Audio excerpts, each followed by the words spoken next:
Grit, you need it when the chips are down. And it all comes from the mind.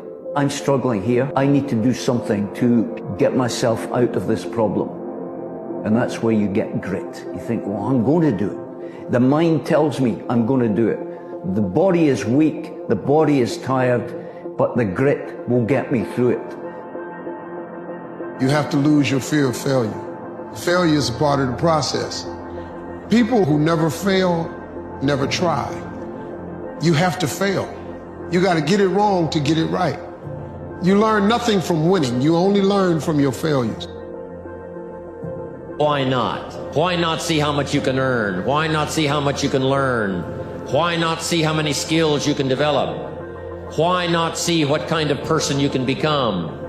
Why not see what kind of influence you can have? At the end of every day, you look yourself in the mirror and you ask yourself, did I get better today? If the answer is yes, and you do that for 5 years, 10 years, 15 years, how much better are you going to be? Are you getting better every single day? That's the question. And it's just taking small steps. You don't try to get it all done in one day, in 1 week, in 1 year. It's the process of getting better every day and doing that for a period of years that then create the masterpiece. I want to ask you a question. What are your fears? What are you scared of? Something that's blocking us, that's holding us back.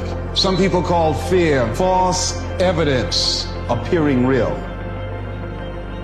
Suffering is a part of life. It is something that you cannot avoid, and the more you try to avoid it, the more you prolong its impact on your life. We suffer more in imagination than in reality. That's why the conversations that you have to have with yourself have to be engaging, have to be empowering. You got to speak life over you when it feels like death is all around you. You have to speak up and not allow yourself to be put on mute, because when you suffer in silence, someone else suffers as well. Suffering teaches you how to survive. It teaches you how to thrive. It teaches you how to win, because when you come out of suffering, you come out a survivor. And what survivors have is a game plan in life of how to make it and how to sustain. And when others find the road is clear, it's because you cleared the road for them. That's the challenge of understanding that suffering doesn't last always. But you can always outlast the suffering. You will face pain on this way. Accept the pain. Smile at the pain. Embrace the pain. S Bogom. Pain is the gatekeeper of destiny. Pain is there to ask you one simple question. Do you really want to achieve your goals, or are you just a talker?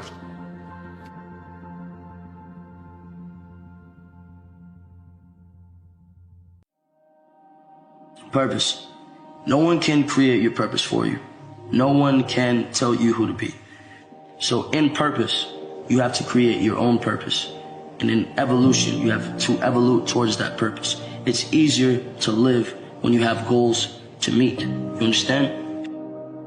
Identify with what you love, and once you love it, hone in on that thing until you can master it to the point where people can identify that there's no questioning your love for it. There's no replacement for persistence, as simplistic as that is. And if you want to master something, I think that's the thing most people don't do. They read a little bit, they listen a little bit, they dip in and out. They don't go day and night, night and day in total immersion in something that transforms them, and also something that makes them push through their fears. Because in the end, that's the only thing that stops them. Everybody's got a story. I didn't know this person. I don't have the resources. They have all the things they don't have. But if you're resourceful, you can get the money, you can get the time, you can get the energy, you can get anything you want. Times that we should proceed with caution. But it's the difference between being stopped by fear. It's the difference between having a fear and the fear having you. The biggest regret of the dying is never becoming your ideal self. I want to leave this earth becoming who I know deep within I am supposed to be. Sometimes you got to stop focusing and thinking about what could have happened and what should have happened, and you got to live in what is happening and focus on surviving it, because the quicker you can survive it, the quicker you can use it, the quicker you can extract a lesson from it, the quicker you can glean perspective from it. And for all of us, we're going to encounter those defining moments in our lives, right, to where it's going to hurt. All you have to do is decide not to quit, because within every one of us is the ability and the DNA to overcome and to win. And when we win, we never know when it's going to happen, but it comes. It may not be today. It may not be tomorrow. It may not be next week, but the day is coming. And it's not about every dog having this day. It's the fact that you don't allow the day to dog you. You get up and you go after it. You believe and you fight through it. And no matter what it is that you're going through, the suffering will come to an end. And you will learn in the suffering that it created pressure. And when the pressure comes, it'll bust the pipe and the dams of life will come open. And that's why you end up in the flow of life that allows you to win. But you got to believe that the suffering has a purpose. But so do you.